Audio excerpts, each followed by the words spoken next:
आपको लगता है कि टैक्स फाइल करना सिर्फ ज्यादा कमाने वालों का काम है?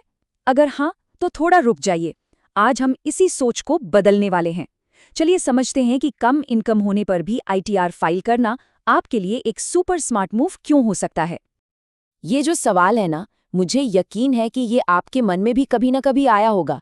ज्यादातर लोग यही सोचते हैं कि भाई जब इनकम टैक्सेबल ही नहीं है तो आईटीआर का झंझट क्यों पालना। पर सच कुछ और ही है, और आज हम इसी गलतफहमी को दूर करने वाले हैं। तो सबसे पहले ये आईटीआर चीज क्या है? आसान शब्दों में कहें तो ये बस एक फॉर्म है। इससे आप सरकार को बताते हैं कि आपने साल भर में कितना कमाया। समझ लीजिए कि आपकी फाइनेंशियल रिपोर्ट कार्ड है जो कहती है मैं एक जिम्मेदार कमाने वाला हूं। ओके, तो अब आते हैं सबसे जरूरी सवाल पर। आखिर आईटीआर फाइल करें ही क्यों? चलिए, मैं आपको बताती हूं कि ये आपकी फाइनेंशियल लाइफ के लिए एक पावर अप बटन जैसा कैसे काम करता है। सच में, इसके फायदे सुनकर आप हैरान हो जाएंगे। 40,000 रुपए, जरा सोच कर देखिए, इतना अमाउंट सीधा आपके बैंक अकाउंट में क्रेडिट हो जाए। कैसा लगेगा? बढ़िया है ना? वेल, ये बिल्कुल मुमकिन है, और मैं बताता हूं कैसे। यहाँ पे एंट्री होती है टीडीएस की, यानी टैक्स डिडक्टेड एट सोर्स। मान लीजिए आपकी साल की कमाई है 4 लाख रुपए। अब भले ये अमाउंट टैक्सेबल न हो, कंपनी इस पर 10% के हिसाब से 40,000 रुपए टीडीएस काट सकती है। और पता है, ये पैसा वापस पाने का सिर्फ और सिर्फ एक ही रास्ता है, आईटीआर फाइल करना, और कोई तरीका नहीं। ये लाइन बहुत जरूरी है। इसे ऐसे समझिए, जैसे एक क्रेडिट रिपोर्ट बताती है कि आप लोन चुकाने में कितने भरोसेमंद हैं, बिल्कुल वैसे ही आईटीआर आपकी इनकम का ऑफिशियल पक्का सबूत बन जाता है। ये एक तरह का फाइनेंशियल पासपोर्ट है। और सुनिए, बात सिर्फ रिफंड तक ही नहीं है। आपको विदेश घूमने जाना है, वीजा के लिए आईटीआर चाहिए। अपना घर या अपनी कार का सपना पूरा करना है, लोन के लिए बैंक आपसे आईटीआर मांगेगा। असल में आईटीआर फाइल करना आपकी फाइनेंशियल क्रेडिबिलिटी की नींव रखता है, एक मजबूत बुनियाद।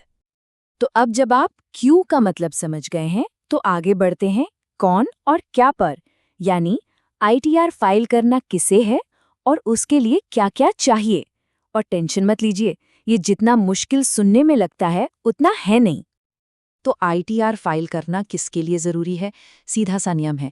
अगर आपकी साल की टोटल इनकम 3 लाख रुपए से ज्यादा है तो आपको फाइल करना चाहिए। और हाँ, इसमें सब आते हैं, चाहे आप सैलरी पर हों, फ्रीलांसर हों, कोई साइड हसल कर रहे हों या पार्ट टाइमर हों, सबके सब। अच्छी खबर ये है कि आपको कागजों का पहाड़ इकट्ठा नहीं करना है, बस कुछ बेसिक चीजें चाहिए। आपका पैन कार्ड, आधार कार्ड जो उससे लिंक्ड हो, बैंक अकाउंट की जानकारी और फॉर्म 16 अगर आप सैलरी पर हैं।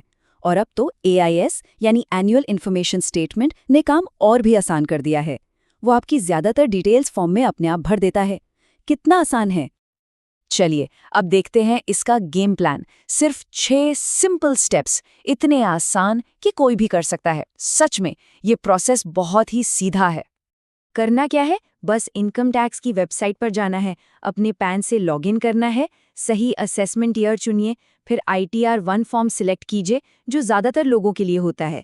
ज़्यादातर जानकारी पहले से भरी होगी, उसे बस एक बार चेक कर लीजिए और आधार ओटीपी से ई-वेरीफाई कर दीजिए और बस हो गया काम। और बेस्ट पार्ट पता है क्या है? जैसे ही आप सबमिट बटन दबाते हैं, आपको तुरंत एक रसीद मिल जाती है। और अगर आपका कोई रिफंड बन रहा है तो वो भी कुछ ही हफ्तों में सीधा आपके बैंक अकाउंट में आ जाता है। कोई इंतजार नहीं, कोई झंझट नहीं। तो इस पूरी प्रोसेस का आखिरी सबसे बड़ा फायदा क्या है?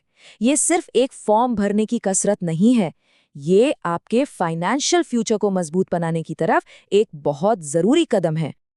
और ये सिर्फ आज के लिए जरूरी नहीं है।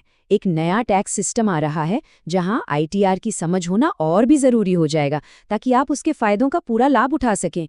ये एक ऐसी लाइफ स्किल है जो हमेशा आपके काम आएगी, ये पक्का है। एक छोटा सा उदाहरण और लेते हैं। मान लीजिए आपने फ्रीलांसिंग से सिर्फ 50,000 रुपए कमाए। जब आप इस छोटी सी रकम को भी आईटीआर में फाइल करते हैं तो ये इस बात का पक्का सबूत बन जाता है कि आप फाइनेंशियली एक्टिव और भरोसेमंद हैं। हर एक रुपया मायने रखता है। तो आखिर में सवाल बस इतना सा है, क्या आपके 15 मिनट जिंदगी भर की फाइनेंशियल क्रेडिबिलिटी, टेंशन फ्री दिमाग और एक संभावित रिफंड के सामने ज्यादा कीमती है? सोचिएगा जरूर, फैसला आपका है।